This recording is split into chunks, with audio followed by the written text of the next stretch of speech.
नमस्कार,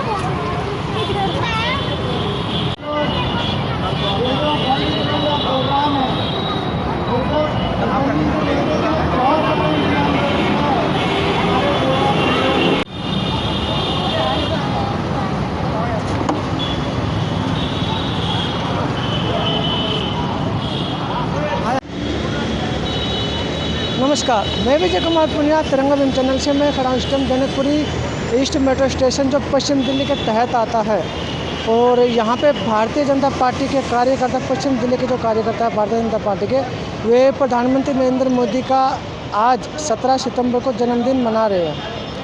और जन्मदिन के इस उपलक्ष्य में जितने भी भारतीय जनता पार्टी के पश्चिम दिल्ली के कार्यकर्ता यहाँ पे इकट्ठे होकर फल फ्रूट, केले, सेब, अमरूद वगैरह ये सब यहाँ पे बांट रहे हैं जन्मदिन के उपलक्ष्य में प्रसाद के तौर पर। लेकिन अगर दूसरी तरफ देखा जाए तो आज ही के दिन जितने भी भारत के बेरोजगार युवा हैं वे आज के दिन बेरोजगार दिवस के तौर पर भी मना रहे पूरे देश भर के अंदर। और प्रधानमंत्री नरेंद्र मोदी आज 70 साल के हो चुके हैं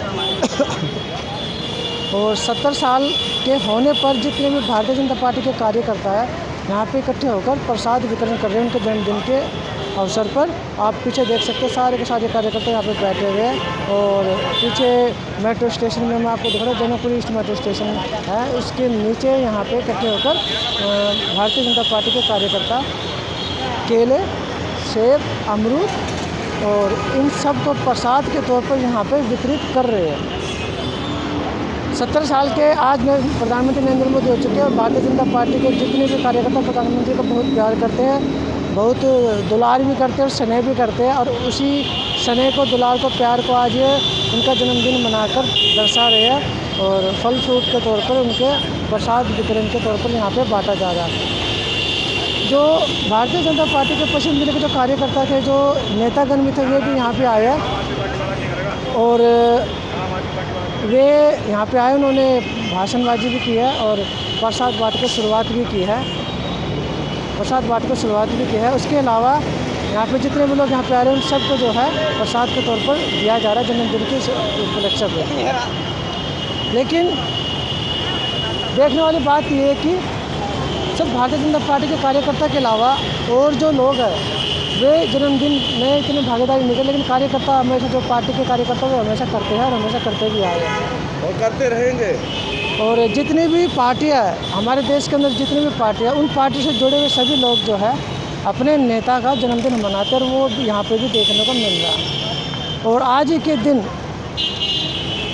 जो पश्चिमी भारत के जो समाज सेवक रहे हैं ई रामास्वामी पेरियार जी, उनका भी जन्मदिन है, जो कि बहुजन समाज के जितने भी लोग आज उनका जन्मदिन मना रहे हैं जी। और इसके अलावा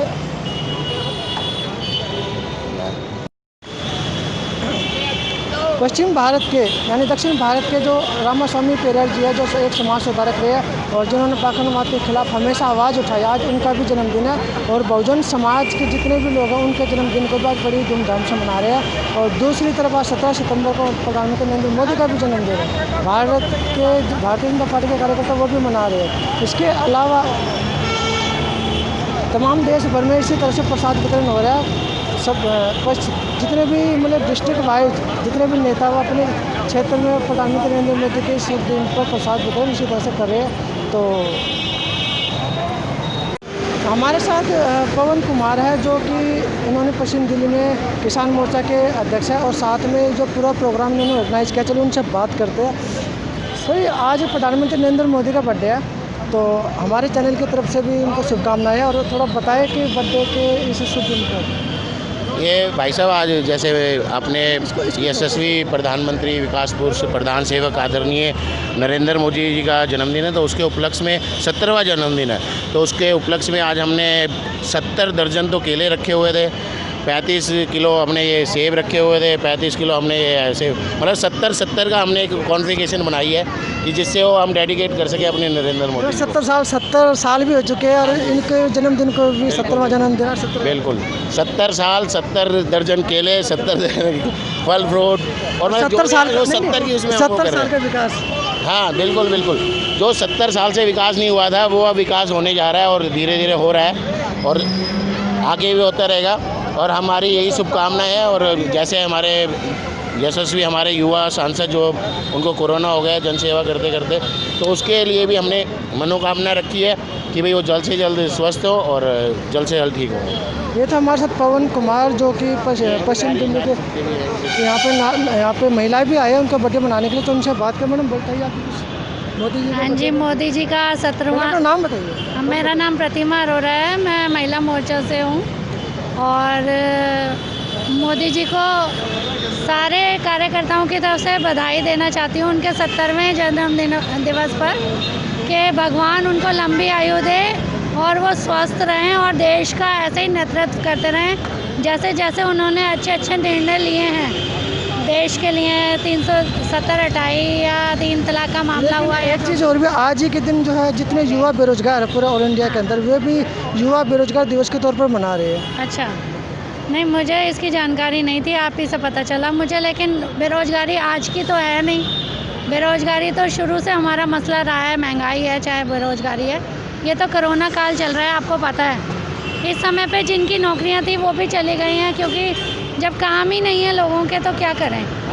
तो ऐसा उनका समाधान तो वैश्विक उनका समाधान कौन करेगा जो नौकरी छुट्टी करेंगे भैया, थोड़ा टाइम तो लगेगा ना। आप ये देखिए कितनी जनसंख्या है, जनसंख्या के हिसाब से धीरे धीरे काम होता है ना, एक साथ तो नहीं हो सकता है।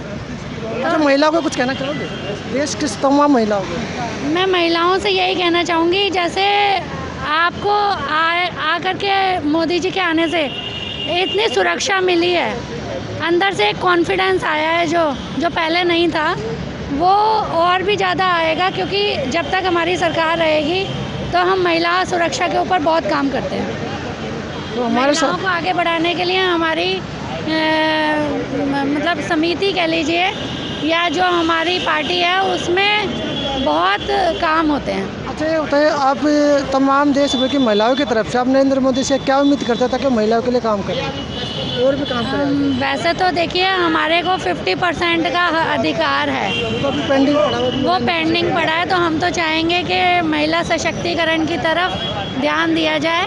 खाली आरक्षण क्यों, खाली आरक्षण ही क्यों, हमें इतना काबिल भगवान ने बनाया है और हमारे देश में महिलाओं की इतनी इज्जत की जाती है। तो मैं ये चाहती हूँ कि हमारे देश में जितनी भी आपने भी आरक्षण के ऊपर बात बोला कि महिला को काबिल बनाया, लेकिन बात तो ये आती है अभी 271 IAS जो बने थे उनको बिना इंटरव्यू के बिना एग्ज़ाम के सीधा सेक्रेटरी के पद पर रखा गया।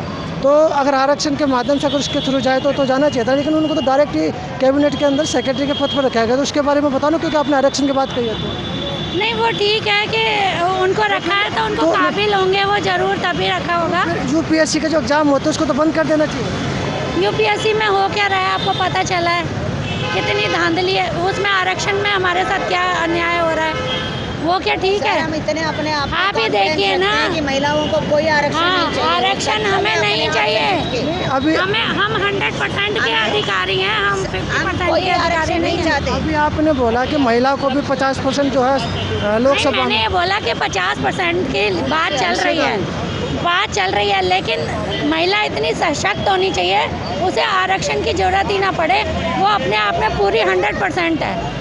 देखो सक्षम तो होता है, लेकिन एक उनको एंट्री भी तो होनी चाहिए ना। मेन तो एंट्री की है किसी भी चीज़ में। एंट्री तो आप ये हो ही देखिए, जाएगी। महिलाएं आजकल की महिलाएं इतनी सक्षम है कि वो खुद ब खुद एंट्री कर लेंगे। हमें आरक्षण किसी को भी आप किसी ये देखिए जब हमें मुगल काल में आरक्षण औरतों चाहिए। की कितनी बुरी हालत थी मुगल काल में, और आज आप देखिए आज जब मोदी जी का राज है तो हम कितनी खुल के सामने आकर के बात कर सकते हैं। वजह ही है आरक्षण की बात करके महिलाओं को कमजोर करने की कोई जरूरत नहीं है। नहीं, आपने मुगल काल की बात की है। संविधान से पहले जब मुगल काल ही था एक तरह से देखा जाता, उसमें तो महिलाओं को पढ़ने लिखने का, नौकरी प्राप्त करने का, वही प्रॉपर्टी तो में मैं आपको अधिकार। कह रही हूँ कि आज महिला सशक्त है और हमने उसको सशक्त बनाना है, तो संविधान ना कि उसको एक आरक्षण की बैसाखी के सहारे नहीं।